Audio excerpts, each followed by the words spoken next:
Hi friends, welcome back to our channel knowledge master. China ప్రపంచంలోని అన్ని కంపెనీస్కి favourite place.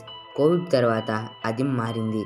అన్ని దేశాల వాళ్ళు వాళ్ళ కంపెనీస్ చైనా నుంచి షిఫ్ట్ చేస్తున్నారు. ఈ కోవిడ్కి ముందున్న ఎకనామిక్ పవర్స్, తర్వాత వచ్చిన ఎకనామిక్ పవర్స్ గురించి ఈ వీడియోలో తెలుసుకుందాం. చైనా మ్యానుఫ్యాక్చరింగ్ హబ్గా 1970లో మారింది. అప్పుడు చైనా కమ్యూనిస్ట్ సిస్టమ్ నుండి క్యాపిటలిజం సిస్టమ్కి మారింది. 1980లో ఫార్చ్యూన్ 500 కంపెనీస్ వాళ్ళ మ్యానుఫ్యాక్చరింగ్ యూనిట్స్ చైనాలో తెరిచాయి. చైనాలో మ్యానుఫ్యాక్చరింగ్ యూరోప్ కంటే చాలా చీప్, లో కాస్ట్, స్కిల్డ్ లేబర్ దొరకడం వల్ల అన్ని కంపెనీస్ చైనాని ఎంచుకున్నాయి. 2010లో ప్రపంచంలో మ్యానుఫ్యాక్చర్ అయిన గూడ్స్లో 1/3 పార్ట్ చైనాలోనే తయారైంది.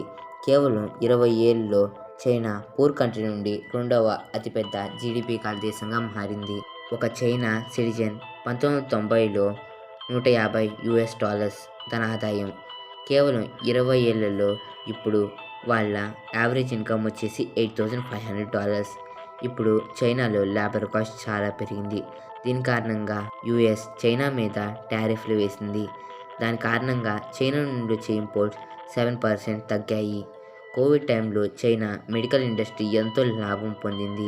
కానీ చాలా కంపెనీస్ హై లేబర్ కాస్ట్ వల్ల వాళ్ళ మ్యానుఫ్యాక్చరింగ్ హబ్స్ని వేరే దేశాలకు తరలించిపోతున్నాయి. ఇప్పటి సూపర్ పవర్స్ గురించి తెలుసుకుందాం. దీంట్లో మొదటి స్థానంలో వియత్నాం ఉంది. వియత్నాం ఇప్పుడు ఫాస్టెస్ట్ జీడిపి గ్రోయింగ్ కంట్రీస్లో ఒకటి. 20 ఏళ్ల ముందు ఇది ఒక చాలా పూర్ కంట్రీ, కానీ ఇప్పుడు ఇది మిడిల్ ఇన్కమ్ కంట్రీ.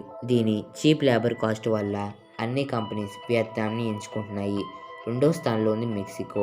ఎన్నో కంపెనీస్ ఇంతకు ముందే ఉన్నాయి. ఇప్పుడున్న అమెరికా ఇంపోర్ట్స్లో మెక్సికో ఎక్స్పోర్ట్స్ 14%. అమెరికాకి దగ్గరలో ఉండటం వల్ల అన్ని కంపెనీస్ మెక్సికోలో మ్యానుఫ్యాక్చరింగ్ హబ్గా మార్చుకుంటున్నారు. మూడో స్థానంలో ఉంది ఇండియా. కరోనా పాండమిక్ తర్వాత ఇండియాకి ఎన్నో కంపెనీస్ వచ్చాయి. ఇండియాలో చీప్ లేబర్ కాస్ట్, ఇంకా ఇంగ్లీష్ మాట్లాడగలిగే స్కిల్డ్ లేబర్ ఉండటం వల్ల, ఎక్కువ కోస్ట్ ప్రాంతాలు ఉండటం వల్ల ఎన్నో కంపెనీస్ ఇండియాని ఎంచుకుంటున్నారు. ఇండియా 10-20 ఏళ్లలో ప్రపంచంలోని నెంబర్ 1 సూపర్ పవర్ అవుతుంది. ఈ వీడియోకి ఇంతే ఫ్రెండ్స్. ఇందులో ఏ ఫ్యాక్ట్ మీకు నచ్చిందో కింద కామెంట్ చేయండి. ఈ వీడియో నచ్చితే లైక్ ఇంకా షేర్ చేయండి. ఇంకా ఇలాంటి మరిన్ని ఇంట్రెస్టింగ్ వీడియోస్ కోసం మన ఛానల్ని సబ్స్క్రైబ్ చేయండి. Thanks for watching friends.